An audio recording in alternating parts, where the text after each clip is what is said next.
One of the good things about running your own radio conference is that you can suddenly think, no, I don't want to talk about Twitter. We've got Claire and Jem here. They'll do an excellent job.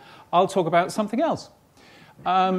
So, sorry, but the talk advertised in your programme is not here anymore, I'm afraid. It's a 404. So what shall I talk about instead?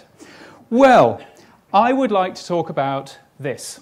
I'd like to talk about music. When I was a radio DJ, I knew exactly where Go West was in the Pulse's record collection because I was playing Go West and We Close Our Eyes every bloody night. So I'm going to talk about 5 things if you are a music radio station. Obviously, none of you are music radio stations, but many of you work there. And firstly, let me just talk about the best music just for a bit. I don't know what you think the best music is.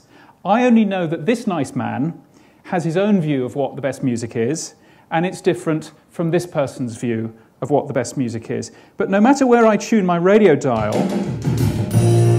there's no end of radio stations who think that they play the best music. Just see if you can spot the difference here. Today's best music. Today's best music. In Victor FM. Now back to today's best music mix on the station that stops the music only twice an hour for commercials. Today's best music mix, Mix 95.1 for the 4 state. The best music and more of it. The new Hallam FM. Today's best mix. Staffordshire and Cheshire. Take no more. Today's best music mix. Free radio. The best music for West Yorkshire. The Fox. This is what best music mix means.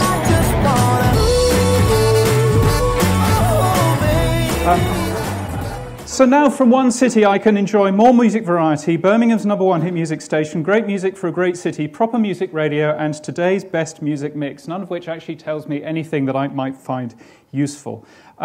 I think the radio is more than just music. The biggest name on the biggest hit music station in the country was a man who did not play any songs. The biggest name on the biggest hit music radio station in the country was a man who did not play any songs. If the only thing that we promote is today's best music, then really is that the only thing that we should be promoting as radio? We're okay though, because we do have curation, obviously. At Radcliffe and Maconie, they spend hours finding great songs for me to hear, and I love the music that Radcliffe and Maconie play, although I've never actually heard their show, because I use this website, which is brilliant. It's called Britify. I heartily recommend it. It goes and gets what Radcliffe and Maconie play, loads it into a Spotify playlist for me, so I can get Radcliffe and Maconie's musical curation without Radcliffe and Maconie. And you know, it's not Spotify which is the real concern here, it's YouTube. YouTube is free and it's amazingly popular for music with young audiences, and it has a better choice of music than even Spotify does. And both of these have curation. Now, Ant's here somewhere. This is a list of his favourite songs from Spotify. The Bee Gees, You Win Again. Great. The Bee Gees, Night Fever. Great. Wolfgang Amadeus Mozart, Oboe Concerto in C Major, 3rd movement. It's the best movement. Why do I need radio to curate stuff when I already see what my friend Ant is already curating for me? So I think radio has a great future, but only if we focus on the things that make radio unique, the things that Spotify doesn't have, the things that YouTube doesn't have. That's not today's best music, it's talent and it's shared experience. And it's the shared experience, the contact with the audience, which I think is most important. This is a radio station called Now Radio, which is in Edmonton, in Canada. Please do go and tune into it for a bit. It calls itself Edmonton's Social Network. You'll notice that there's lots of speech on the air as well as music. They're in touch with their audience, and if you tweet them, they'll tweet you back. If you text them, and as we'll see later, texting is still hugely important, then they'll reply as well. They sent over 1 million texts in their first year. A year, by the way, where they moved from a brand new, unheard of radio station on a new frequency to #1 in their target demo in just 1 year because they didn't ignore their audience. To the UK, this isn't a new radio station, this is an old one. In 1993, when I was working there, for the young people in the room, this is what we used to call a letter. And we used to put it in an envelope. Now, yes, they might have played the best music for West Yorkshire, but everyone who wrote in with a request was replied to. This is a letter that says it was not possible to include your choice. However, we are planning to make January 1994 double the music month once again, as the idea was so popular. Maybe you'd like to try again. They moved from a #7 to a #1 after I left, I hesitate to point out.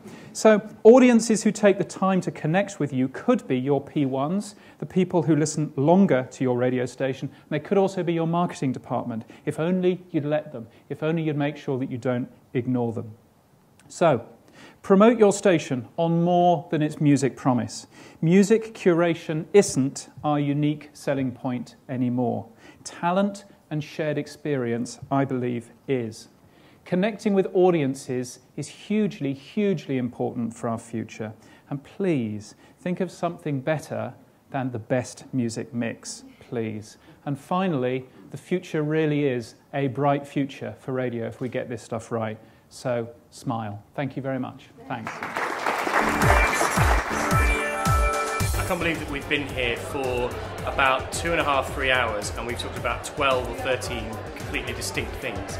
The format is great, and I'm just really pleased with it. It hammers through loads of different things. You can barely keep up. It's a bit relentless, but in a good way. It's been a great day.